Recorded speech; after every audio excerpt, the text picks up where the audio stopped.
Ursula Le Guinist, tädi Ursulast. Sul oli väga uhke ja pikk pealkiri, sa võid seda siis ise, mis ta täpselt oli. Kui ma mäletaks seda. See oli vist noorte fantaasiate ülempreestrinna. Aga jah, hakkame ka kohe pihta, muidu ei saa enne pimedat õhtule, nii et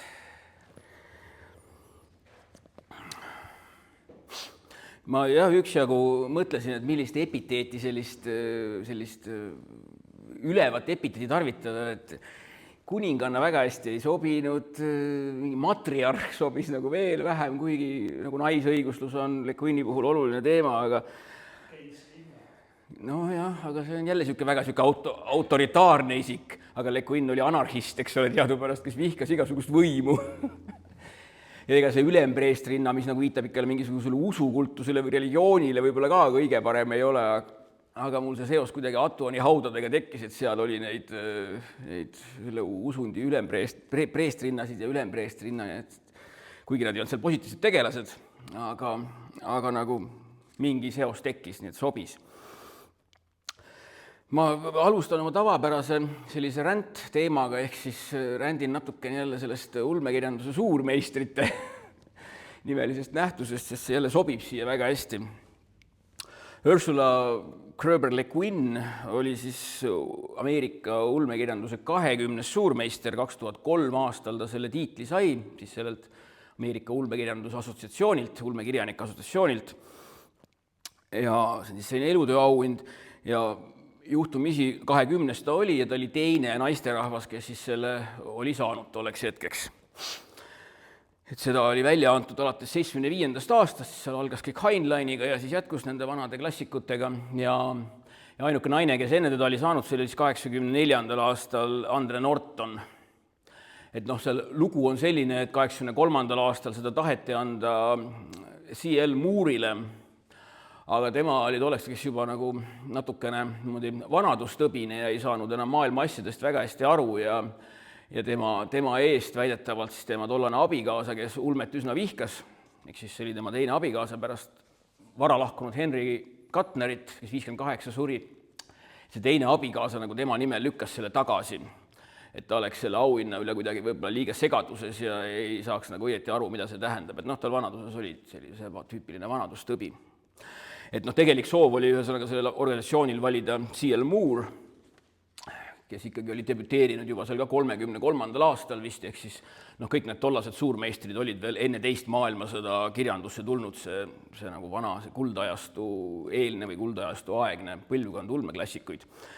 Ja Andre Norton tegelikult nagu ei sobi sellesse kampa, sest tema hakkab alles kirjutama kusagil 50. aasta paiku, et seal paar aastat varem teiste nimede all mitte ulmet, aga umbes 50 tuleb Norton, eks ta oli nagu selles kõige lühema karjääriga.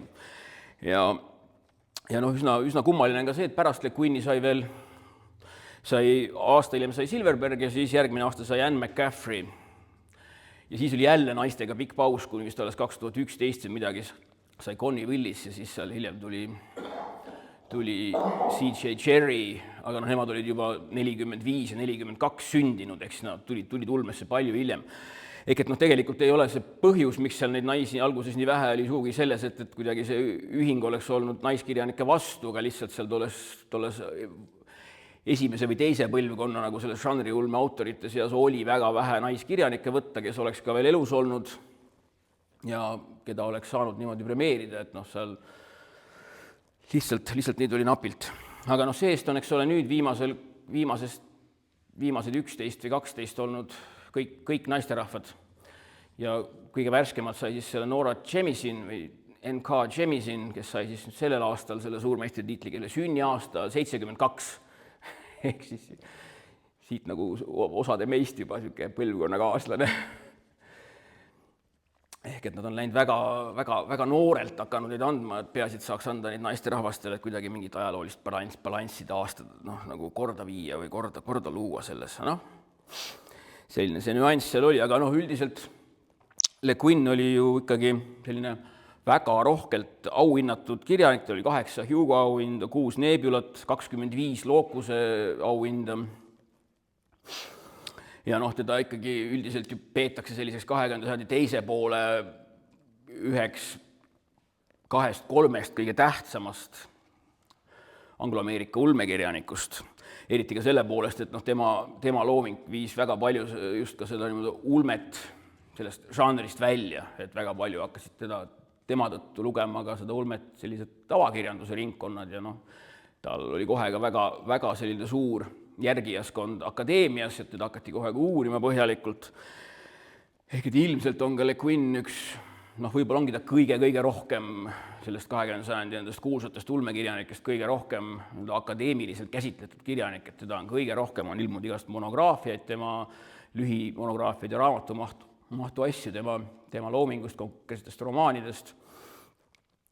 Ja seda kummalisem on see, et kui ma siin nüüd hakkasin ette valmistama, siis ma avastasin, et Le Guin on vist nagu ainus kirjanik sellistest väga kuulsate kirjanike põlvkond Plejaadist, kelle kohta meil ei ole isegi eesti keeles ühegi raamatu lõpus sellist, nagu tänapäeval kombeks on sellist head põhjalikku järelsõna, mis kogu tema elust ja loomingust räägiks, et tegelikult ongi kõige põhjalikum, oligi vist see 82. aastal või 1. aastal Mirabilias ilmunud see 2-leheküljeline Kristakaera järelsõna Pimeduse vahemale käele. Aga see on ikkagi väga lühike tekst, arvestades neid, kuidas siin Jürka ja mina oleme neid siin tänapäeval nagu teinud, pikki tekste. Et kuidagi pole nagu juhtunud tema kohta. Seetõttu ma hästi 2 lauset sellest tema taustast räägin, aga me ikka kohe läheme selle täna välja reklaamitud fantasy kirjanduse juurde eelkõige, sest et ma siin väga palju täna ei tule juttu sellest tema nagu teadusfantastikast või kosmoseulmest, Haini sarjast ja nendest muudest siin väga ei räägi, et täna on rohkem selline fantasy-keskne üritus, kuna formaalselt me ju ka esitleme neid 2 raamatut, ühte, mis aasta tagasi ilmus ja teist, mis nüüd värskelt ilmus. Tema selline vanuigi ilmunud ka üks noorte fantaasia triloogia. Ja see on nagu selline rohkem põhjus. Tema vanemate poolt oli ta selline puhas immigrant. Tema isa, tuntud antropoloog Alfred Gröber, tema mõlemad vanemad olid sakslased, tulnud Saksamaalt Ameerikasse ja Le Guini ema, Theodora, oli tema vanemad, üks vanem oli poolakas ja teine vist oli ameeriklane. Nii et tal on sellist Poola ja Saksa juured. Ja nagu ta ise on vanuigi igasugustes intervjuudes rõhutanud, et ta on läbi ja lõhki humanitaar. Ehk et tema selline kodu oli väga selline ajaloo ja keele ja kultuuripõhine, et kasvatus oli, mõlemad vanemad olid, akadeemikud, antropoloogid, ka ema oli antropoloog ja kirjanik, et selline väga läbi lõhki humanitaarne kodu. Ja ta ise õppis ka ülikoolis romaani keeli ja kirjandust, täpsemalt siis kirjanduse mõttes sellist hiliskeskaja ja renessansi, siis sellist Prantsuse, Hispaania, Itaalia kandi kirjandust. Ja 53. aastal sai ta Fulbrighti stipendiumi ja läks Pariisi õppima aastaks. Ja seal kohtus ta teise, täpselt sama Fulbrightlasega, ehk siis ajaloolase Charles Le Guiniga, noore ajaloolase Charles Le Guiniga, kellega ta siis kohe ka abiellus. Ja siis tollest hetkest ei ole ta mitte Ursula Gröber, vaid on siis Ursula K. Le Guin, nagu meie teda kõik teame. Aga nad ei jäänud Euroopasse kauaks, et ta abikaasa spetsialiteet oli, kui ma õigesti mäletan, Prantsuse revolutsioon suuresti ja 18. sajandi veel vanakorra Prantsusmaa. Aga nad tulid üsna pea Ameerikasse tagasi ja 59 aastal jäid paika Portland ja Oregoni osariigis, see on niisugune üsna mereäärne linnakene seal Ameerika liberaalses loodenurgas. Ja siis tollest ajast elasidki kuni lõpuni välja seal. Ehk siis Ursula Le Guini sünniaasta on 1929 ja ta suri 2018 ja Charles Le Guin sündis 2 aastat varem, 27 ja tema suri eelmise aasta päris alguses, jaanuari alguses, nii et ta elas 97-aastaseks. Nii et selline, ja üldiselt, eks ole, ongi, et need märksõnad, mida alati Le Guini ulme kohta öeldakse, mida ka see Kristakaer loetleb selles esimeses eestikeelses pikemas autortutustuses, ongi ju, eks ole, taoism, Jungi sellised õpetused, anarhism, igasugused öko- ja psühhomüüdid, siis igasugused sellised sooliisusküsimused, siis nii seks kui gender tähenduses, siis igas tähenduses selline naiste vabastamine, ehk siis naisõiguslus, aga ka on ta väga hästi palju käsitlenud igasuguse orjusega seotud teemasid. Nüüd tema enda selline siis nagu kodune kasvatus oli, nagu ma ütlesin, selline akadeemilise nagu poole pealt või selline üsna nagu väärtkirjanduse ja kultuurilik, aga ta ise on hiljem ikkagi öelnud, et tema sellised ulmelemmikud olid ka seal ikkagi juba sellised Lord Dunsany, kes kirjutas ka sellist varast sellist muinasjutulist fantasyt või sellist natuke araabialikku või keldilikku muinasjutulist fantasyt ja siis ka igasugune selline trashy pulp, nagu ta ise ütles, et selline rämpspulp ulme, siis mida seal kahe sõja vahel nendest ajakirjadest võis lugeda, mida seal palju Ameerikas ilmus. Aga teisest küljest meeldis talle väga näiteks ka selline klassikaline 9. sajandi Vene kirjandus, Vene suured meistrid, et tema enda üks sari, mida meil vähe teatakse, Orsiinia nagu maailm, mis on selline umbes mingi natuke nagu Ungari moodi selline välja mõeldud kuningriik kusagil Ida- või Kesk-Euroopas. Need Orsiinia ja Malafrena ja need nagu meenutavadki milleski tegelikult sellist 19. sajandi klassikalist, olgu ta siis kas viktoriaanlik romaan või just niisugune vene kirjanduslik romaan, et väga palju sellist melodraamat ja inimsuhteid, peresuhteid ja niisugust sisekaemust, et nagu on ka selline nagu väärtkirjanduse taustal tal ka mõistagi olemas. Aga ta ise alati rõhutas, et see tema see noore aja lemmikud kindlasti ei olnud see John Campbelli ja Astoundingu see kuldajastu selline insener-tehnokraatlik ulme, mida siis kõik need Heinlein, Asimov, Van Vogt, kõik need viljelesid. Et see jäi nagu tema huviorbiidis selgelt välja. Ja nagu ta ise ütles, et tema nagu töövahend ja huviobjekt on keel, mitte tehnoloogia.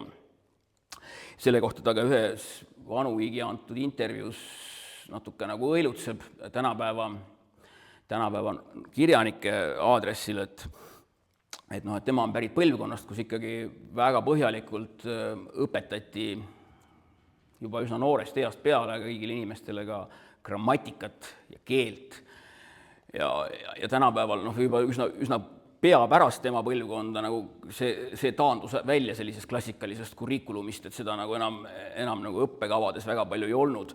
Ja siis ta nagu ironiseeribki, et aga tänapäeval on kombeks, et öeldakse, et hakka lihtsalt kirjutama, et kirjuta sellest, mis su sees on, et kirjuta nagu sa tunned lihtsalt, vaata, mis välja tuleb. Aga sellele nagu üldsegi nagu ei eeldata või ei nõuta sellist tugevat arusaamist sellest kirjaniku põhilisest töövahendist ehk keelest. Ja ta ilkuski siis seal, et üldiselt ju me kusagil väga ei usalda mingit puuseppa, kes ei tea mitte midagi seal tema puutöökojas olevate töövahendite kohta, kes ei tee vahet mingisugustel meislitel ja asjadel. Aga et kirjanduses seda kuidagi tänapäeval ei peeta oluliseks, et sa oma valdkonna töövahendeid peaksid põhjalikult tundma ja neist aru saama ja neid õigesti kasutada oskama. Aga jah, et nagu ta ise alati niimoodi sellises selges nagu dihhotoomias rõhutaski, et keel, mitte tehnoloogia, ja ta ise on ka öelnud, et pigem teda ennast nagu lugejana huvitavad rohkem just nagu lapsed ja noored, mitte täiskasvanud, kuigi tal on ka väga palju ikkagi täiskasvanute kirjandust.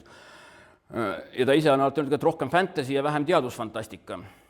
Jällegi siin on nii ja naa, et sellele näiteks Fantasy entsüklopeedia, mis 97 ilmus, suur raske tellis, et seal ikkagi vaieldakse sellele selgelt Le Guini artiklis vastu, et Le Guin on nagu selgelt ikkagi ka teadusfantastika kirjanik. Aga see ongi natuke selline nagu vaieldav asi, kuhu ma kohe jõuan. Ja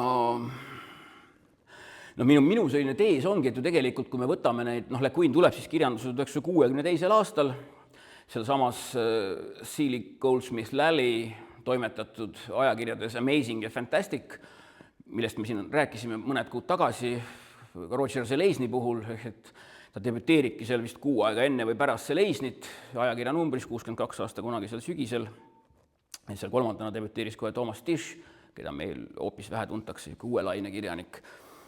Ja Le Guini, eks ole, loetakse ka suuresti uue laine autoriks just seepärast, et ta oligi, et ta kohe nagu lõi jala maha ja ütles, et tema mingisugust tehnoloogilist tausta ei ole ja tema töövahend on sõnad, mitte numbrid. Kui enamik, eks ole, ulmekirjanik olid sellise insenertehnilise taustaga seal 40-ndatel, 50-ndatel, et tema midagi sellest ei tea.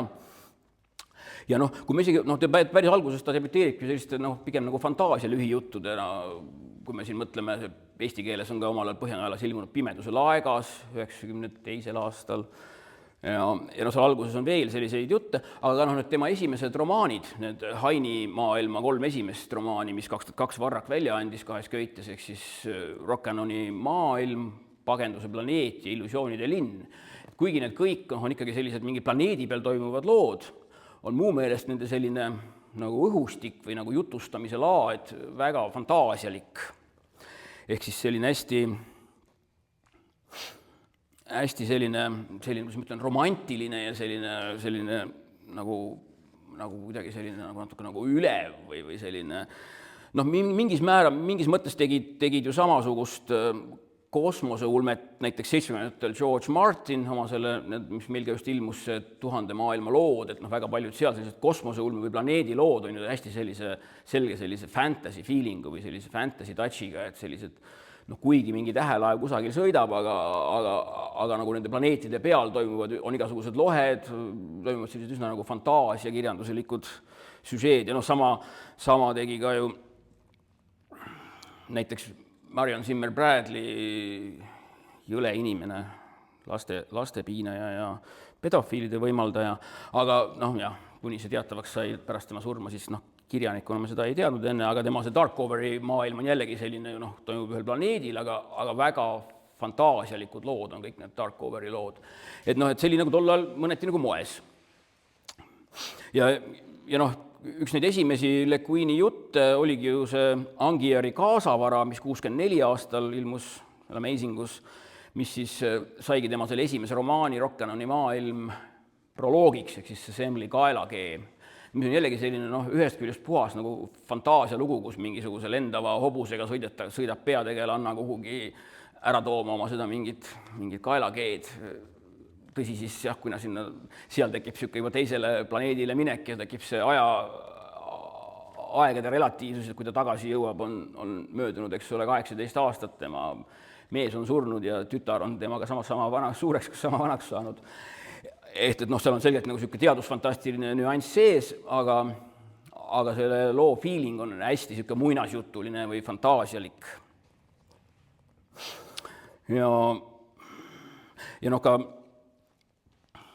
ka veel selle poolest, eks ole, et ka seal selles samas esimeses romaanis seal selle Rockanoni planeedi peal need erinevad, eks ole, liigid, olendid, kes seal elavad, fiiad, savirahvas, selline nagu valge ja must, selline umbes selline nagu Eloid ja Morlokid või selline hästi selline mustvalge jaotus, aga nagu sobib fantaasiasse. Aga kui me nüüd lähemegi selle kõige tuntuma Le Guini fantasy maailma juurde, ehk siis maamere maailma juurde, ja siin ma endiselt ka aastakümneid hiljem täielikult nõustun selle Jüri Kallase arvustusega, mis ilmus Rahva Hääles 93. või 4. aastal, kui see esimene romaan Meremaa võlur eesti keeles ilmus, Merlini raamatukogus Krista Kaera tõlkes. Siis seal Jürka pahandas, et ei ole see kuidagi meremaa, ei ole see mingi uus meremaa, et see on igas tõlkekeeles, mida tema teab, on see maameri, Erdze, Zemnomoria ja nii edasi ja nii edasi ja nii edasi, et ainult Eestis oli vaja see kuidagi ära realistlikustada või nagu tuua meie maailma, luua mingi tobe konnektsioon Uus-Meremaaga näiteks või siis ka selle Hollandi, selle algse Zeelandiga, eks ole. Et see on nagu, sisuliselt on ta väga vale, kui selle üle mõtlema jääda. Jah, kõlaliselt, kui väga ei mõtle, mis vahet seal on, kas meremaa või maameri, suht sama asi tundub nagu kõlaliselt olevat.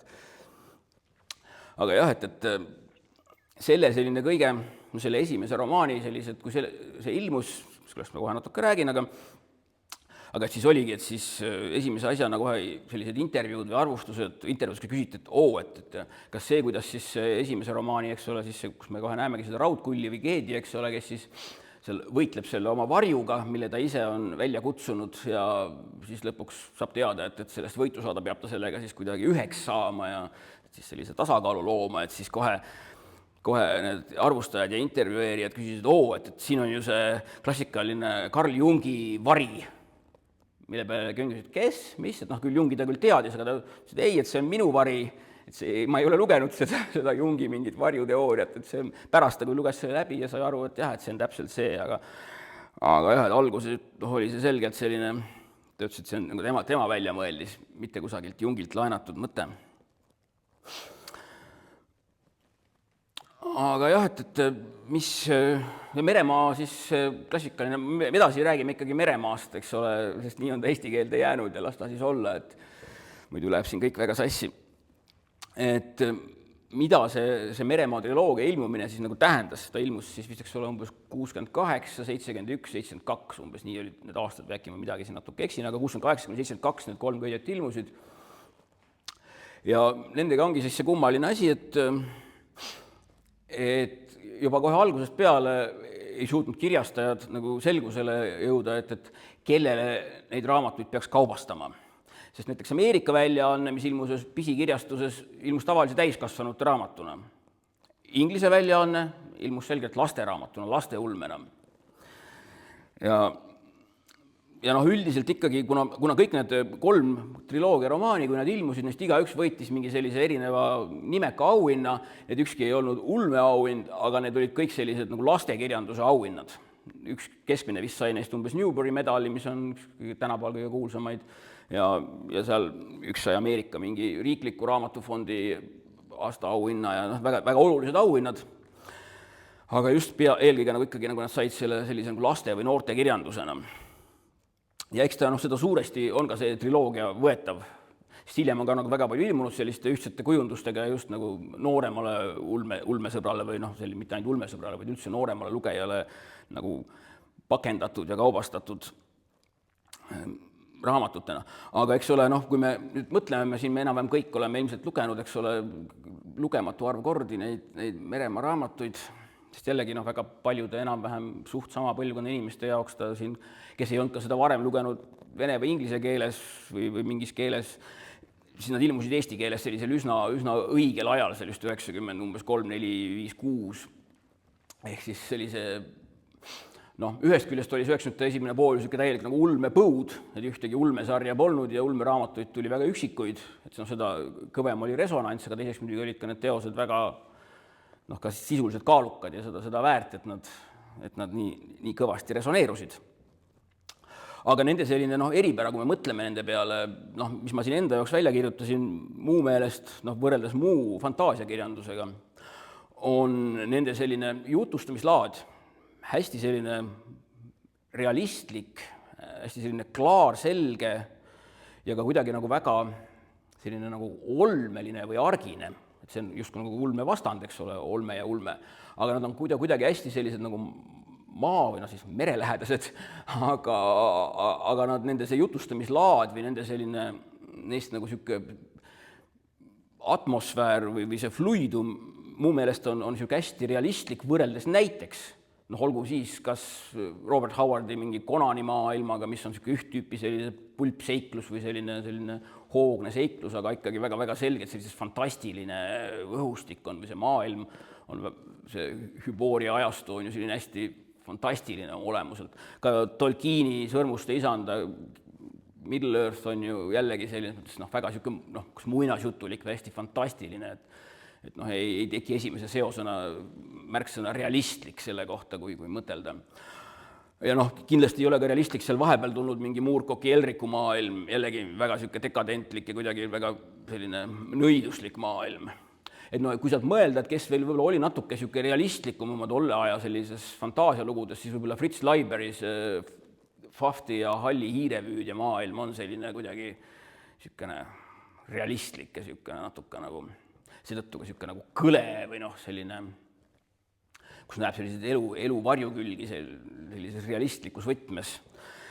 Et no see on võib-olla nagu ainus niisugune natuke sarnane kirjanik seal tollest ajast, kes nagu selle Le Guini stiiliga klapib. Aga noh, nagu me kõik teame, eks ole, et see Meremaa sari siis nagu on ka jälle hästi palju selline, noh, ta on kuidagi nagu hästi lihtne, et sellest on kuidagi väga tobe rääkida, et noh, sest et kui seda hakata niimoodi mõtestama või analüüsima, siis seal ei ole midagi keerulist, aga ometi nagu tulemus on kaunis geniaalne. Et no see, eks ole, kogu see trikk käib ju selle nimel, eks ole, et noh, et keel jällegi ja nimed on nagu tähtsad ja et see nagu see võlukunsti allikas on noh, mingite asjade õigesti nimetamine ja see nagu annab selle väe või võimu.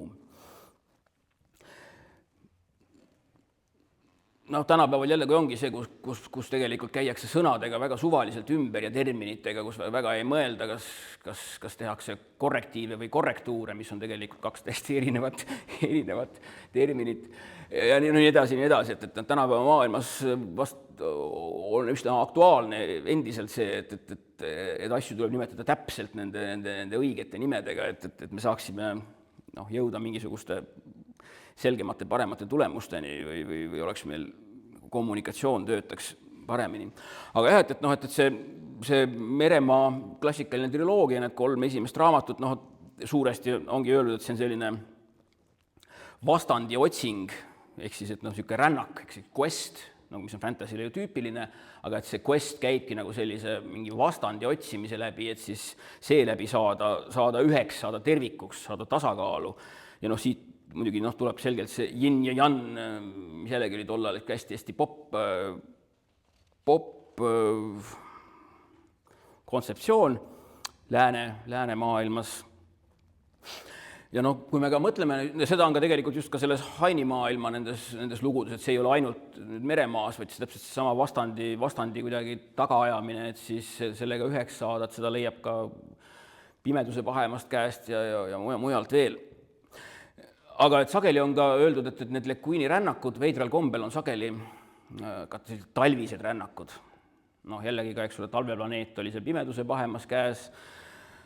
Talv on ka vist pagenduse planeedis, kui ma õigesti mäletan. Ammu ei ole lugenud neid, aga seal oli jälle ka selline talvine keskkond ja tegelikult selles ju esimeses Meremaa raamatus, kus see Geet siis oma seda rännakut satub ta sinna kuhugi sinna Põhjasaarele, kus oli jälle hästi külm talv, kus ta seal peaaegu kusagil ära külmus enne, kui ta sinna mingisse lossi ära päästeti.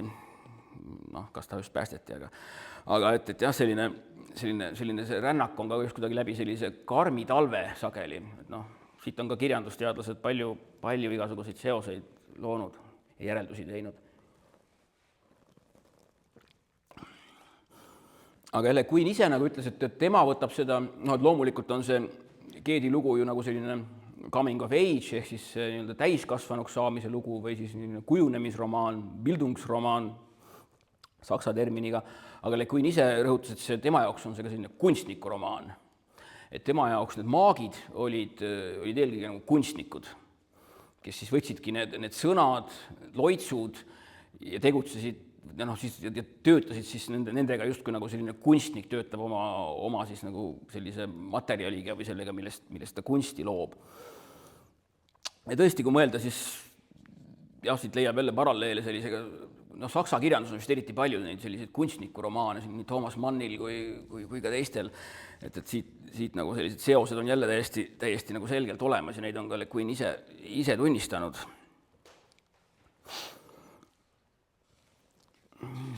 Ja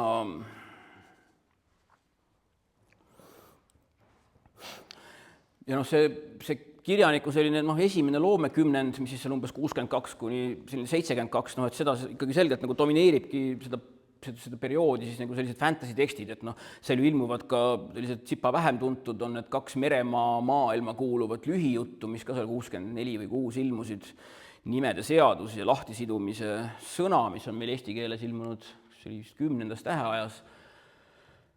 Ja noh, hiljem ka nendes Varraku Meremaa omnibus kogumikes.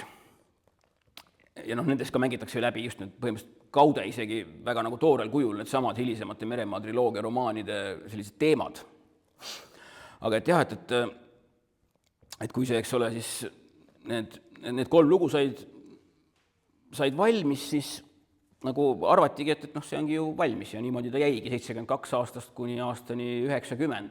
Et noh, Le Guin avaldas ka vahepeal endiselt igasuguseid tekste, mida saab nagu fantasyks lugeda, et tal on seal vist üks romaan The Beginning Place, alguse koht või ingliskeelne versioon oli Threshold, ehk siis selline lävepakk, mis on natuke niisugune portaalifantaasia, aga et ka kuidagi nagu selline, kus nagu väga selgelt niisugune olmeline maailm ja siis see mingi fantaasia nagu segunevad. Ja noh, need samad Orsiinia lood on natuke nagu võetavad sellise 19. sajandiliku välja mõeldud fantaasia kuningriigi nagu lood. Aga jah, et kuidagi kirjanikule endale tundus ja kripeldas kogu aeg, eks ole, et midagi on nagu selle triloogiaga valesti või puudu. Ja nii siis ilmuski järsku, eks ole, 90. aastal Tehanu, ehk siis alapealkirjaga Meremaa viimane raamat. Viimaseks ta ei jäänud. Aga jah, et see oli siis raamat, mis nagu üsna palju poleemikat põhjustas, kuna ta on ju väga teistsugune kui see triloogia, väga selline, eks kirjanik oli ka 18 aastat vahepeal või 20 aastat vanemaks saanud ja natuke nagu elu ja asju ümber vaadanud. Aga et jah, siin on nagu nii Eestis kui mujalgi on üteldud, eks ole, et see Meremaa triloogia oli nagu selline 3 jalaga taburet. Noh, kes on 3 jalaga tabureti peal istunud, teab, et see ei ole väga praktiline leiutis. Et midagi jääb nagu puudu ja võib ümber kukkuda kergesti. Ehk et mis jäigi siis puudu, oli ju see, et kui, eks ole, Meremaa võlur oli siis nagu selle Keedi suureks saamise lugu ja järgmine köide Atuani hauad oli siis Denaari, selle Atuani preestrinna, samamoodi niisugune coming of age või suureks saamise lugu, kujunemislugu ja siis 3. on ilmunud Kaugem kallas, kus siis Keed arhimaagina, eks ole, seda suurt katastroofi likvideerides siis annab ära kogu oma selle võlujõu, see on siis sellise juba nagu keskealise Keedi lugu, aga mis puudu jäi, oli siis selle keskealise naise lugu. Ja selle ta siis kirjutaski sinna 90. aastal juurde. No meie seda Eestis ei tajunud üldsegi, et see kuidagi midagi väga erandlikku on, kuna nad ilmusid kõik järjest seal sama kujundusega Merlini raamatukogus. Muidugi kui ta ilmus, siis me saime kõik aru, et tekstina ta on väga teistsugune, et siin on nagu autor mingeid asju väga ümber hinnanud. Ja ka osa kriitikat oligi selline nagu pahane, et see raamat ju keerab kogu Meremaa pea peale või lükkab nagu ümber kõik, mis Meremaas on tehtud, et see nagu Le Guin ise sellega üldse ei nõustunud, on saanud aastate jooksul, sai seal intervjuudes erinevate küsijate peale väga kurjaks ja küsisin neilt nagu standardküsimusena vastu, et aga millal sina oled oma hommikuse naise peksmise ära lõpetanud, ehk siis sellise nonsense küsimuse vastu ja tema meelest oli ikkagi nagu väga loogiline jätk, mis ikkagi andis ka selle taburetile selle stabiilse 4. jala. Aga selle peale ongi, et tegelikult siis ma jäin ühel hetkel nagu mõtlema ja hakkasingi siin uurima, kui ma seda ette valmistasin, et aga mis takistas, ühesõnaga, eks ole, need esimesed 3 romaani, tuletame meelde, on ju see Meremaa maailm, eriti see maagia pool on seal säärane, et mehed tegelevad kõik maagiaga ja naised on siis niisugune nagu selgelt selline kusagil seal nagu kõrval, foonil. Et seal naiste ja maagia kohta öeldaksegi, et nõrk nagu naisterahva võlukunst või niisugune, ma ei mäleta, kuidas eesti keeles oli, wicked nagu naisterahva võlukunst. Et enamasti olidki naised mingid külanõiad või siis sellised külaposijad ja võlukooli sai Rokesaarele said ainult, eks ole, meessoost võlurid. Et ma ise jäin mõtlema, et mis takistas Le Guinil seda, miks ta kirjutas selle nõnda, sest kui ta 67 selle esimese raamatu kirjutas, see oli feminismi teise laine selline kõrgaeg, see oli niisugune täielik emantsipeerumise ja kõigi revolutsioonide periood, eks ole, Anglo-Ameerika maailmas, et miks ta pidi nii sellise arhetüüpselt patriarhaalse maailma looma. Ja midagi nagu välja tuli, et ta on ise hiljem tunnistanud, et see oligi nagu tema selline võimetus näha asju teistmoodi, et kuigi ta oli nagu täiesti liberaalsest, kultuursest, akadeemilisest kodust, aga ikkagi oli see tsivilisatsioon ja kultuur ja see kontekst seal 20. sajandi keskmistel kümnenditel, kus ta kasvas ja välja kujunes, säärane, et ta kuidagi ei tulnudki nagu teistsuguse variandi peale või see tundus talle nagu hästi nagu ainuvõimalik, et nii tuleb teha. Et ühesõnaga, ta on hiljem öelnud, et see on tema enda süü, et ta tegelikult seda nii väga patriarhaalselt kujutas. Ja et siis alles see nii-öelda see Meremaa teine triloogia, see ei ole päris triloogia, aga see, kus on siis 90 ilmunud Tehanu, siis 2001 ilmunud Meremaa jutud ja siis paar aastat hiljem, ma ei mäletagi peast ilmunud, siis see Teine tuul, mis on kõik eesti keeles olemas selles Varraku sarjas. Ja ühe oleme ka meie välja andnud, aga seda ammu ei ole muidugi enam. 2002 aastal andsime Meremaa jutud välja, eks ole, Orfeuse sarjas. Et see on nagu selline teine triloogia, mis ongi siis kirjutatud tubli 20-30 aastat hiljem, et see siis alles nagu taastab selle balansi seal Meremaa maailmas, viib selle siis nagu sellisesse normi, et kus ka nagu naistel on selge roll ja selline oma selline võlukunstialane agentsus, kui sellist tänapäevast sõna kasutada.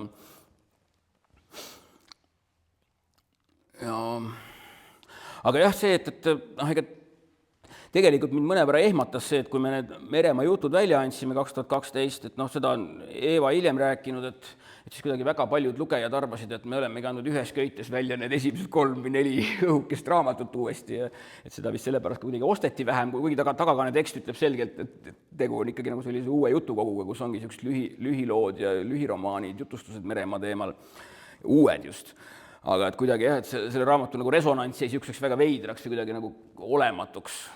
Et ka kui neid, siin on muidugi ka teised teemad, aga kui neid esimesi romaane, eks ole, on baasis arvustanud mingi 37-45 inimest, et siis Meremaa jutud, kui ilmus, sai baasis 2 uut arvustust. Paar tükki oli seal enne ingliskeelsena loetuna juba, aga eestikeelseid lugemismuljed on seal 2. Siin on ka see, et baas oligi tolleks juba niisugune nagu võib-olla kaotanud selle algse võlu ja aktuaalsuse, aga midagi see nagu ütles ja kuidagi mina ehmatasin selle peale üpris ära, et kas ei olegi nagu kogu üldse see asi enam aktuaalne, see autor ja need lood. Aga hiljem nagu välja tulime, ikkagi jätkasime Le Guini avaldamisega olulisel määral ja ka Varrak võttis ja tegi need Meremaa raamatud kõik ühtses kujunduses kogu selle sarja 3 köites ära. Küll jälle nii rumalalt, et see esimene köide sai kohe või teine köide või esimene köide sai kohe otsa ja ülejäänud 2 on siiamaani allahindlustes saada, aga seda ühteselt ei ole. Et kes kohe ei ostnud, siis sellel oli komplekti kokku saamisega raskusi. Aga eks need vanad Merlini raamatukogu omad ongi ilusamad. Aga jah, et kui nüüd tasapisi sealt Meremaa juurest tulla ka selle sarja juurde, mis on siis ka ilmunud seal nullindate keskel, vist 2004, 6, 7 on need Lääneranniku annaalid, niisugune triloogia ilmunud, jällegi see selgelt selline noorte fantasy, kuigi üsna kummaliselt jällegi on ka, see Tehanu, kui see ilmus, eks ole, siis see võttis ka kohe Nebula auhinna, võib-olla ka selle suuresti selle poleemika pärast, et seal see naiste roll oli nagu keskseks toodud ja see võluvõime kaotanud Keed, endine arhimaag, oli seal üsna juba selline nagu löss tegelane, keda naised pidid tagasi elule kloppima. Et igatahes sai see Nebula auhinna, sellise selge tulme auhinna, vist Lookuse ka, ja ka see Meremaa jutud, kui ilmus, sai Lookuse preemia. Ja nüüd, kui see sari ilmus, siis kummalisel kombel ka sellest noorte fantasy sarjast 3. köide võitis Nebula, mis meil nüüd vast kunagi siis ka umbes aasta pärast ehk ilmub.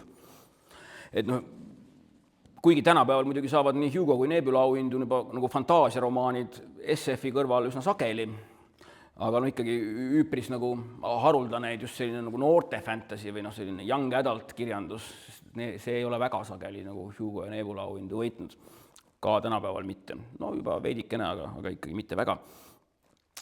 Aga jah, et kui ühest küljest, eks ole, kes on neid Lääneranniku annaalide köiteid lugenud, võiks nagu öelda, et see maailm on kuidagi sarnane või need põhikirjeldused nagu klapivad ka selle Meremaaga, et selline kuidagi argine, realistlik kirjutuslaad, et need maailmad on maalitud hästi nagu selliselt klaari, selge sulega, hästi nagu lihtsalt. Aga teistpidi on ta nagu selline mõneti nagu selline no, mitmes asjas nagu selline meremaa maailma vastand, eks ole. Et noh, kuigi tegu on nagu rannikuga, siis on ikkagi ühe suure kontinendi rannik ja 3 romaanis kordagi mere peale ei minda. Ehk siis, ja noh, ja meremaa raamatutes ollakse mere peal nagu väga sageli. 1., 2., 3. Tehanu vist eriti ei ole mere peal, aga jällegi edasi on juttudes ja ollakse jällegi mere peal. Aga et see on jah nagu täiesti selline kuivamaa fantasy. Kummalisel kombel jah, et tulid Le Guinil meremaas need merekirjeldused ja see meretunnetus kuidagi nii kargelt ja ilmekalt välja, et jällegi kriitika ja küsijad hakkas kohe küsima, et noh, et kas on ka endal mingi selline tugev meresõidukogemus või kas või noh, ranna lähedal, aga Le Guinil ei üldse ei ole, et mere peal elus väga vähe käinud ja merd ei tunne üldse, et ta on ikkagi kirjanik ja mõtles selle lihtsalt välja. Et tal nagu ei ole merega mingit endal sügavat tunnetust, aga noh, väga hästi mõtles välja. Aga jah, et see on nagu vastupidi hoopis selline sügavalt nagu kuivamaa lood. Aga muidu on ta jällegi selline, eks ole, nagu triloogia, mis siis käsitleb erinevate noorte inimeste siis sellist kujunemist, suureks saamist ja noh, neid vastandeid on siin nagu välja toodud, eks ole, et kui meremaas on keskne siis selline merereis, siis siin on nagu selline füüsiline tee, maantee või mingi tee, mis viib ühest kohast teise, on selle questi või selle rännaku selline keskne koht ja et kui meremaas on see võlukunst, eks ole, seotud just selliste nagu suurte elementide ja loodustiihjatega, eks ole, nagu ookean ja tuuled ja see maapõu, mida saab seal kuidagi lõhestada ja siis jälle sulgeda. Et siis selles triloogias on nagu need sellised võlukunst seotud just selliste nagu noh, mingite suguvõsa nagu noh, vereliinide ja pärilusega ja igasuguste selliste reaalsete objektidega nagu mingid raamatud ja mingid kohad, mingid kindlad geograafilised paigad, et ta on kuidagi selline noh, nagu lokaalsem või sellise nagu praktilisem ja selline kuidagi nagu asisem. Ja noh, on ka ju toodud seda välja, et just selle esimese romaani annid, Gifts, mis ongi siis need võluannid, mis siis igal suguvõsal on nagu erinevad selles mägi ühiskonnas või kus nad seal elavad. Et selle ühe peategelase, siis selle noormehe, kes seal kaanel on, Orek, et tema selline rännak on nagu Geedi rännaku vastand. Et kui Geed ju nagu noh, alustab, eks ole, sellises tavalise kitsekarjusena seal Konti saare peal ja siis jõuab nagu eneseteostuseni nagu läbi võlukunsti või noh, siis läheb nagu võlumaailma sellisest realistlikust maailmast, siis siin on nagu vastupidi, et siin see nagu algab sellises võlumaailmas, kus see peategelane kasvab ja kujuneb, aga noh, lõpp on siis ikkagi selline noh, natuke nagu argisem ja realistlikum, ütleme nii, kui me siin väga palju ära ei räägi. Et see on nagu see natuke nagu selline vastandlik tee, et nagu teistpidine teekond. Ja et noh, see esimene romaan siis ongi nagu sellise kahe lapse, kes seal või noh, nooruki, kes seal siis sellest mägikülast või kus iganes nad seal elavad, siis nagu üles kasvavad ja sealt nagu ära liiguvad, kellel siis mõlemal on mingisugune selline and, aga mida nad ei taha kasutada, kuna nende need kogukonnad kasutavad neid selliseid ande sageli noh, üsna nagu vägivaldsetel või sellistel kurjadel võimuvõitluse põhjustel, võimuvõitluse vahendina. Aga need noored nagu ei taha seda teha, nad on sellised läbinisti head ja siis seepärast nagu keelduvad sellest võlukunstist. Noh, see teine osa, mis on nüüd hoopis teises linnas seal sellel samal pika rannikuga mandril või kalda või rannikuga mandril Hääled, et see on siis, selle tegevus on siis ühes linnas, kus on siis, mis on mingit aega tagasi üle mingi vaenuliku rahva poolt vallutatud ja okupeeritud ja kus siis selle elanikkond elabki siis sellises noh, üsna koleda okupatsioonirežiimi all ja kus noh, näiteks siis on raamatud on keelatud ja raamatuid siis see vallutanud rahvas peab siis selliseks nagu teemonlikeks esemeteks, millega saab ka nagu mingit võlukunsti praktiseerida ja siis nemad tahavad, igal pool, kui nad raamatuid näevad, tahavad neid hävitada ja siis ongi siin raamatud ja raamatukogud on siis kuidagi nagu ära peidetud nagu mingitesse salajastesse kohtadesse. Ja nagu siin saabki siis selle peategelase, selle tütarlapse Memeri noh, selliseks kireks ongi siis nagu need raamatud. Ja siis selle teose siis käigus tulevad ka need esimese romaani Noormees ja neiu, kellest on siis paar saanud, satuvad siia linna. Ja noh, ja jällegi no see teine romaan käibki siis ka selle üle, kuidas see tütarlaps siis, kuidas ta ühe rajaisanda abil siis, kes õpetab talle mingeid võõraid keeli ja õpetab talle lugemist. Noh, jällegi, sest kõik ei oska lugeda, keegi eriti ei oska lugeda, aga siis siin on jällegi sellised sõnad ja lugemine on siin jälle see teema, mis siis selline läbiv niit. Ja kolmas romaan on jälle hoopis omaette tegelasega algab, kes on Kavir, üks selline orjapoiss, aga see on see linn või see riik, kus siis tema elab, on selline leebe või selline mõistlik orjus valitseb seal. No natuke nagu autor siin toob paralleele mingi sellise hilise Rooma vabariigiga, kus siis nagu orjad oli lihtsalt mingi staatus, kes ka elasid samas ühiskonnas ja toimetasid seal lihtsalt oma soodud, need tegid oma koduseid majapidamistöid ja toimetusi. Aga noh, tegelikult muidugi Le Guin siin väga selgelt ütleb, et ei ole olemas mingi sükst asja nagu mingi leebe orjus või et noh, orjus on orjus. Ja siis sinna kolmandasse romaani ka siis tulevad ühel hetkel sisse siis nii teise kui ka esimese romaani tegelased, et kõik saavad seal siis kokku. Ehk siis selline, aga need kõik on siis sellised jällegi sellised erinevate noorte inimeste siis selline suureks kasvamine ja siis oma sellest keskkonnast nagu kuidagi lahti ütlemine, et kellel selleks keskkonnaks on siis selline mitte lugeda oskav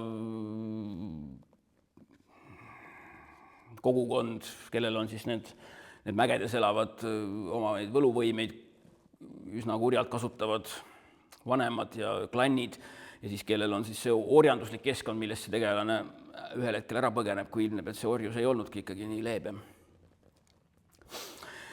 Ehk et sellised, noh, mõneti on tal selline tunnetus, on neil lugudel sarnane Meremaa lugudega, aga noh, eks selgelt on need ikkagi kirjutanud juba selline oluliselt vanem kirjanik ja eks need raamatud on natuke sellised, kuidas seda öelda, ma ei tea, kas õige sõna on öelda jõhkramad, võib-olla ei ole päris õige sõna, aga nad on sellised nagu nähtavalt realistlikumad ikkagi või siin on sellist julmust ja inimestest lähtuvad pahategusid on siin nagu oluliselt rohkem, no nagu ka Tehanus, eks ole, mis selles mõttes vastandubki natuke nendele 3 esimesele raamatule, kus me ka näeme selliseid mingid piinamisseene või lihtsalt mingit jõhkrust, mida ka paljud lugejad ei tahtnud tegelikult omal ajal selles Meremaa maailmas näha, miks ka see Tehanu neile väga nagu ärritas neid, aga et noh, see on rohkem see vana Le Guin, kes kirjeldabki ka rohkem selliseid teemasid juba, et rohkem just neid nagu realistlikumalt neid maailmu. Aga see sai ka välja reklaamitud, et ma räägin sellest Le Guini fantaasia raamatute mõjust sellisele noorte fantasy nagu kujunemisele või selle muutumisele. Noh, seda mõju on natuke raske defineerida, aga ma tsipake püüan, et noh, hästi lühidalt visandades, eks ole, et noh, selline üldsegi nähtus nagu noh, vanasti öeldi rohkem nagu laste fantaasia või children's fantasy, seal kusagil eelmise sajandi keskel tarvitati seda vanuse määramiseks seda terminit juvenile, ehk siis nagu need Heinleini noortekad on, eks ole, juvenile SF, aga siis kusagil seal 60-ndatel tekibki siis tänapäevane termin, see young adult, ehk siis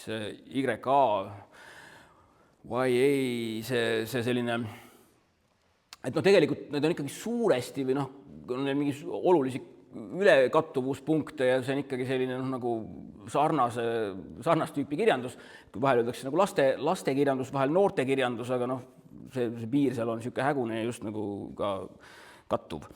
Ehk et neid ei saa nagu, nende nagu ajaloos tagasi minnes ei saa seda kuidagi väga eristada. Et see natukene muidugi vanus on nagu argument, et kas see raamat on sul 8–10-aastastele või 16–17-aastastele, aga noh, mitte väga eriti kuna see young adult ka siin kusagil nii-öelda 90-ndatel eriti muutuski ju tegelikult selline, ta on nagu noortekirjandus, aga mida loevad täiskasvanud. Ehk siis juba sellised hilistes 20-ndates või 30-ndates inimesed, kas siis mingisugusest noorusnostalgiast või jumal teab mille pärast, aga see on niisugune nagu siin on selline ekslik arusaam, et see young adult, et selle ju niisugune otsetõlge ongi noored täiskasvanud, aga see ei tähenda terminina seda, et ta oleks mõeldud 20-aastastele inimesed, 20-ndates inimestele, kes on noored täiskasvanud, et ta ikkagi tahab olla selline noortekirjandus teises elukümnendis inimestele. Aga jah, et see nagu see lastele või noortele mõeldud fantaasiakirjandus, selgelt nagu tekibki ja eristub, eks ole, seal 19. sajandi kuskil keskel ta eristub sellest muinasjutust, sellest folkloorsest loost nagu lahkneb. Seal sel ajal, kui siis need suured muinasjutumeistrid, eks ole, Grimmid ja Andersen tegutsevad, aga selliseks selle noorte või laste fantaasia selliseks nagu algusautoriteks või siis protoautoriteks, need ongi need, ma loetan muidugi ainult meilegi tuntud autoreid, et Inglismaal oli ka seal väga populaarne viktoriaanlik autor nagu Edison Nesbit, aga siin ruumis teda praktiliselt ei teata. 20. sajandil oli Enid Blyton, väga populaarne selliste noorte lugude autor, aga jällegi meil praktiliselt tundmatu. Aga keda meiegi väga hästi teame, eks ole, 9. sajandi keskpaigas Lewis Carroll oma selle nonsense-lugudega Alice'ist, siis seal sajandi lõpupoole uue algusest Rudyard Kipling oma selliste loomafantaasiatega, džungliraamat, jällegi tasub meenutada, et sellest ainult osa lugusid on otseselt Mowgli lood, et seal on ka muid loomalugusid ja Kiplingiga ju eraldi loomalugude sari olemas, mis on meil ka juba väga populaarne, lugematu arv kordustrükke. Siis kindlasti J.M. Barrie ja tema Peter Pan ehk poiss, kes keeldus suureks kasvamast. Ameerikas tegi otsa lahti siis Frank L. Baum oma Võlur Ozzy lugudega, mis jällegi Eestis ei ole kunagi vist mingit väga suurt resonantsi evinud ja meil küll midagi on tõlgitud, aga ei ole pooltki ta nii popp, kui ta on seal Ameerikas. Et meil ongi ta võib-olla siin paremal juhul tuntud jälle selle vene kirjaniku tõlgenduse ehk siis Marakstlinna võluri kujul rohkem. Aga nüüd tuli ka ära mainida loomulikult itaallast Carlo Collodit. Pinocchio on jällegi seal üks 1880 tüvitekst, aga neid varaseid laste fantaasiaid on ju veel, eks ole, kontseptsioon, kuidas on võimalik inimestel loomadega rääkida, ehk siis Hugh Loftingi Dr. Doolittle'i lood, Alan Alexander Milne'i Karupoeg Puhh. Ja kui nüüd me juba jõuamegi, eks ole, sinna nagu eelmise sajandi keskpaika, kus siis nagu selgelt see fantaasiakirjandus ka lastele mõelduna muutubki sarnaseks sellega, mis on see päris fantasy, mida tollal hakatakse nagu tekibki, eks ole, see Robert Howardi juhtimisel need Conani laadis lood ja siis 37, eks ole, ilmub Tolkieni Kääbik, mis on ikkagi selgelt ka suunatud lastele, aga selles on ka juba selgelt selline sekundaarne eraldi välja mõeldud fantaasiamaailm. Neid on üksikud varem ka olnud, aga väga vähe tuntud ja need on unustatud tänaseks, aga Tolkieni oma on selline esimene suur. Ja siis 50. aastal, eks ole, kui algab C.S. Lewis Narnia lugude tsükkel, jällegi täiesti omaette fantaasiamaailm välja mõeldud. Ja samal ajal, et Euroopat mitte ära unustada, siis on väga oluline see muidugi ka pärast teist maailmasõda õide puhkenud Astrid Lindgren ja tema lood jällegi selline laste fantaasiate tüvitekstid. Kuigi see fantaasia entsüklopeedia artikkel, mis temast rääkis, oli väga kummaline, sest selle ingliskeelse artikli autor, mis oligi ise Rootsi ulmefänn, John Henry Holmberg oli minu meelest selle autor, 20. sajandi üks kuulsamaid Rootsi ulmefänn, aga igatahes selles ingliskeelses tekstis ta tutvustab Karlsson katuselt raamatut nõnda, et seal nagu seiklevad siis väikevend ja üks katusel elav väikest kasvu poiss, miniatuurne poiss. Ometigi minu meelest keegi ei pea meil nagu Karlssonit lapseks. Ta võis olla küll nagu lapsemeelne, aga ta oli ikkagi ju siuke onkel. Mees oma parimates aastates ikkagi nagu täiskasvanud, ta oli küll jah miniatuurne, aga ta ei olnud poiss, vaid ta oli täiskasvanud onkel.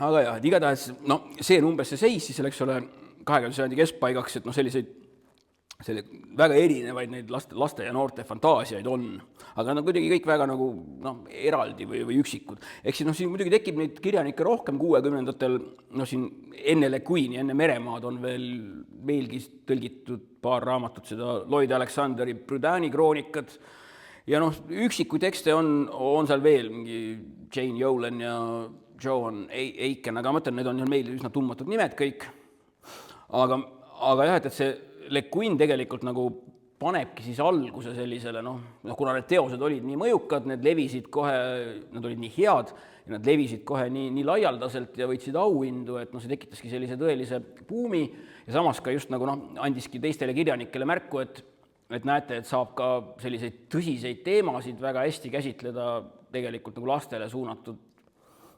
sekundaarmaailmade fantaasiates.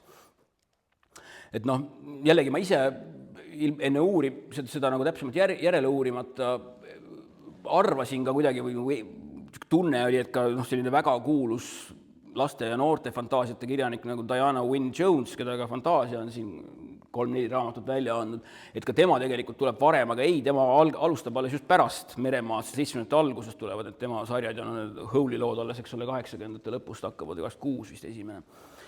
Et noh, aga kindlasti on see Jones on väga selgelt, Wynne Jones on väga selgelt Le Guinist mõjutatud ja sealt noh, neid kirjanikke tuleb veel palju. Aga noh, peamiselt oligi see, mis on selle Le Guini teene just sellele hilisemale noorte fantaasiale, ongi see, et ta nagu raputas selle lahti sellisest tüütust muinasjutulikkusest ja sellisest võltsvagadusest. Et ta käsitleski selliseid nagu olulisi valusaid konflikte, teemasid, religioon versus maagia, surm, mingid ohverdused, eneseohverdused, et sellised teemad, mida selline klassikaline viktoriaanlik võltsvaga lastekirjandus ei käsitlenud. Ikkagi, et selline, et selles mõttes tõi ta sellised nagu suurte kirjanduse teemad tõi sinna nagu noorte fantaasiatesse ja siis, mis selle omakorda siis, mis sellele järgnes, oligi ju see, et ongi nõnda öeldud, et Meremaa esimene triloogia oli lastekirjandus, mida sobib lugeda suurepäraselt ka täiskasvanutel, ja et see Meremaa teine triloogia või need 3 hilist Meremaa raamatut on väga selgelt täiskasvanute kirjandus, mida sobib lugeda ka lastele.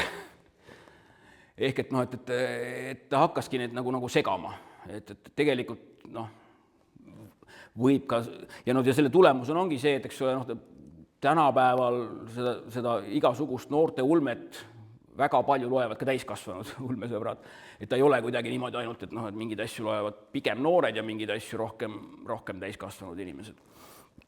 Et see vast on see kõige sellisem nagu suurem mõju, mis nendel Le Guini teostel on sellele noortele suunatud ulmele olnud.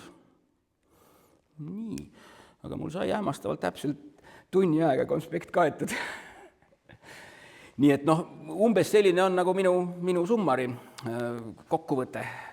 Et loomulikult, kes ei ole lugenud, soovitan väga neid raamatuid. Noh, jällegi siin on selline selge paratamatus, eks ole, et nendel raamatutel ei saa kunagi olla säärast resonantsi, nagu oli Meremaa raamatutel omas ajas, nii omas ajas kui ka meie omas ajas 90-ndatel, eks ole, et noh, kontekst on teine, praegu on see raamatuturg, raamatuletid üle ujutatud erinevate raamatutega, et noh, ükski asi ei tõuse enam sel kombel esile, aga noh, kindlasti on neis nagu laadi poolest midagi üpris meremaalikku, nagu tundub mulle, noh, neis ka Lääneranniku annaalide raamatutes, et noh, laad on selline, ma ei tea, kui paljud siit neist seda esimest ja nüüd seda teist lugenud juba on, aga jah, aga kui on küsimusi, siis proovime arutleda. No võib ka, ei pea küsima nende kohta, vaid üldse Le Guini kohta, jah? Ma küsin Le Guini abikaasa kohta, kas ta Prestrinna oma intervjuudes on kunagi maininud, et abikaasa uurimisteemad, vanarežiim ja Prantsuse revolutsioon juba väga huvitatud, mingeid ideid ja teemad, mingit rolli tippkooselu mängib. no vot, kui ma nüüd täna hakkasin ekstra uurima, et kas see Charles Le Guin on veel elus ja siis ka muuhulgas uurisin tema selle täpsema nagu uurimisvaldkonna välja, et siis ma jäin ka mõtlema, et kas kusagil Le Guini teostes nagu peegeldub sääraseid teemasid. No natuke tuli ette, et ju tegelikult Le Guini need 70ndate Haini romaanid ja ka meil on eesti keeles olemas see ilmajäetud, see mitmeti mõistetav utoopia. Ja selline, sellega kaasas käib lühijutt, mida küll eesti keeles veel ei ole, ehk siis päev enne revolutsiooni. Ehk et sellised nagu poliitilised teemad ja mingi sellised totalitaarse režiimi kukutamised ja erinevad tüüpi totalitaarsed režiimid, et neid nagu Le Guin hakkas mingil hetkel küll nagu lahkama ja uurima põhjalikumalt ja sellised nagu mingi anarhistide liikumine, siis mingi teist tüüpi sotsialistide, mingi kommunaaride või igasugu, ma ei tea, mis liikumised, et sääraseid asju ta nagu tekib. Ehk siis see võib olla ehk mingi selline seos selle mehe uurimisteemadega.